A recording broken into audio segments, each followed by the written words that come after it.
for the Quindoys to notice their boss's eccentricities. It happened as soon as they tried to serve him his meals. On our first week at the ranch, we started to be terrified on the fact that Michael is about the only person we know in the world who never cared for food. He did not care for food at all. He would only drink Evian and some orange juice every day. We always ask him if he likes lunch or dinner, and he would, gently say, "Oh, thank you, I'm not hungry yet."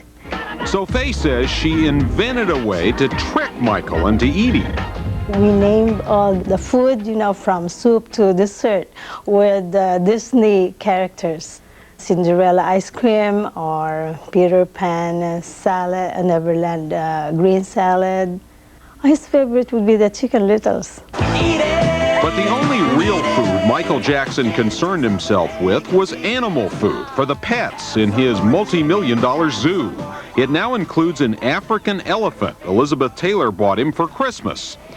When Faye and I would shop for guests, like when we know celebrities are coming, so we buy a lot of meat and steaks and filet mignons, and coming from the grocery with ladies down the counter, and Michael would pass by, and he'd go, "Wow, Mark, are these for the lions?"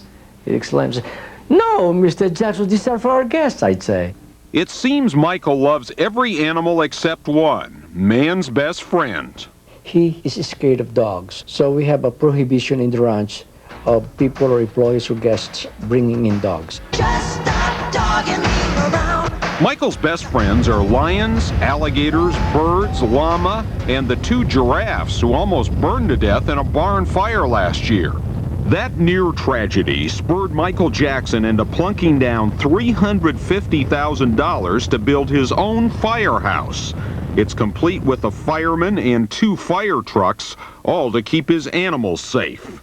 And no members of Michael Jackson's animal family are more important than his babies, Alex and Max, his chimps. Chimps that wear diapers under expensive Oshkosh overalls, that bathe 3 times a day, that even wear perfume. And the chimps sleep in the best bed in the house. That's Michael's bed. Usually Max sleeps with him, and then when Max gets wet, he calls me to take him out and bring him to the caretaker. To be changed? To be changed, yes. Michael and the chimps are very close. In fact, they are probably the only mammals allowed to look at Michael with his clothes off. He is a very private person, and in fact, he probably will feel naked if he did not have his makeup on. Michael Jackson's mostly at home with 2 separate sets of friends, the rich superstars like himself, and the young children who touch the cord he tries so desperately to hold on to. Forget the animals. These are the surreal scenes the Quindoys say they'll never forget. His romps with the tiny children, the secret getaways with Liz Taylor, and the bizarre midnight escapades of Marlon Brando. Mr. Brando, he's so large. He would have slim fast in the morning and lunch, and then after lunch he'd gorge himself with a huge bowl of salads and eat everything all the way to midnight. Michael's strange kitty scene, saving Liz Taylor's life, and the day Brando broke down. That's next. And a little later, Princess Caroline facing down the man who's been following Jackson's secret home and private life exposed for the first time. His closest friends, the superstars, and the super young. Our Doug Bruckner has more. Just throws his underwear and whatever he wears, and he loves that, and the towels, and I think he's pretty much acting like a kid. Welcome to Neverland, the most opulent pleasure dome in America, a surreal emerald in the midst of dry California scrub, the place where Michael Jackson lives out all his private fantasies. Mark and Faye Quindoy were Michael Jackson's manager and chef for 2 years here, and they saw things they'll never forget, from weird personal habits to the biggest names in show business. I'd line up the housekeepers with their nice uniforms and meet them by the front door. And of course, the front gate would warn me that the guests are driving in, and we'd welcome them like in Fantasy Island. And what a fantasy island. The massive estate with 56 acres of manicured gardens, an amusement park, a building just for his toys and games.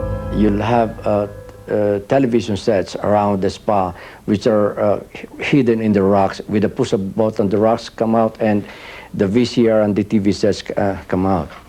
A full-sized movie theater stocked with Michael Jackson brand candies, where he keeps the original E.T., a room devoted to child star Shirley Temple, and another shrine to himself. I have all the tour jackets there in showcases. I have all his tour jewelry. He loves to bring his guests there first when they come to the ranch.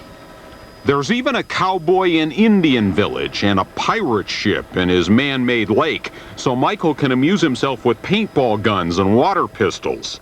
Sounds a little childish for a 33-year-old millionaire, but that's the point. All this lavish richness is designed for Michael's most cherished guests, the ones between the ages of 6 and 11. He would call me and says, "Mark, please give them freedom. Don't say to them, don't do this, don't do that, just give them freedom. I like the kids to enjoy themselves." Michael's pals, Home Alone brat Macaulay Culkin, former TV star Emmanuel Lewis, the late AIDS hero Ryan White, just about any child who wants to visit, but what do they do in there? They would like jump up and down on the $8,000 sofas, and that was okay? Oh yes, and you know, it's funny, like you'd see about 7 or 8 6-year-olds, you know, clinging around his pants, holding his pants, and saying, "Michael, are you really rich?" But the children aren't the only ones being babied here in Neverland. The Quindoys say they'll never forget the day Elizabeth Taylor raced here after her near-fatal bout with pneumonia 2 years ago. We were offering to serve her food at her guest suite because she just got out of the hospital. And she would say that she'd rather eat by the kitchen, and she would not want to inconvenience anyone. She eats everything, although she's in a diet. But nothing topped the night Marlon Brando showed up during the greatest tragedy of his life.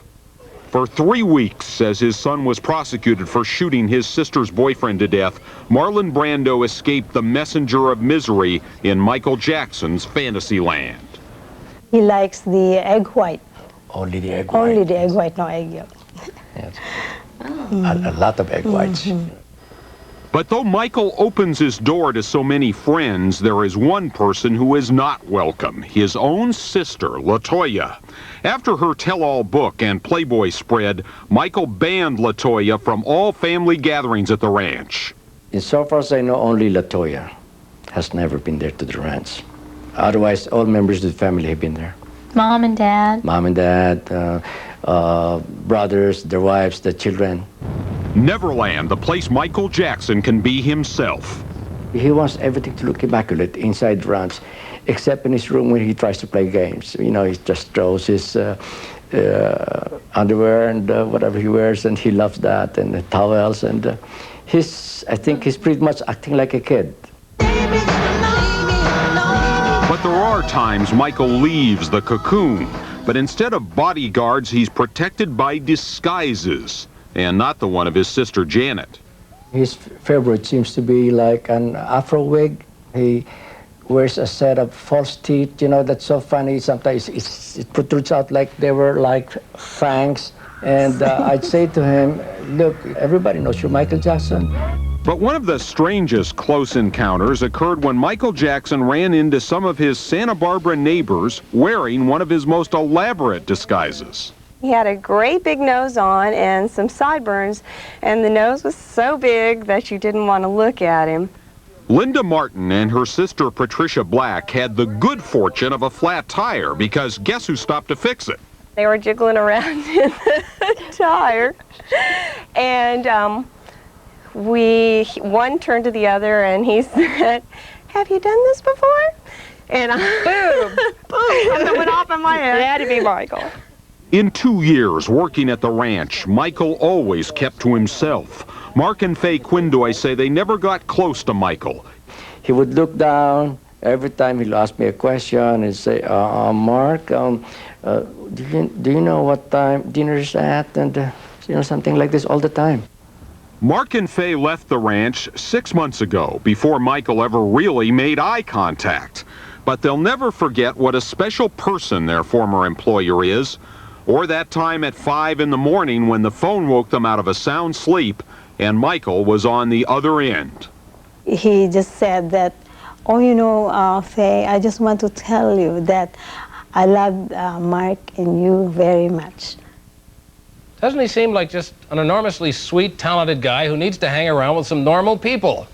Michael, call me, we'll get the neighbors, we'll play some touch football, we'll cook some burgers, we'll watch The Simpsons. Now, Princess Caroline.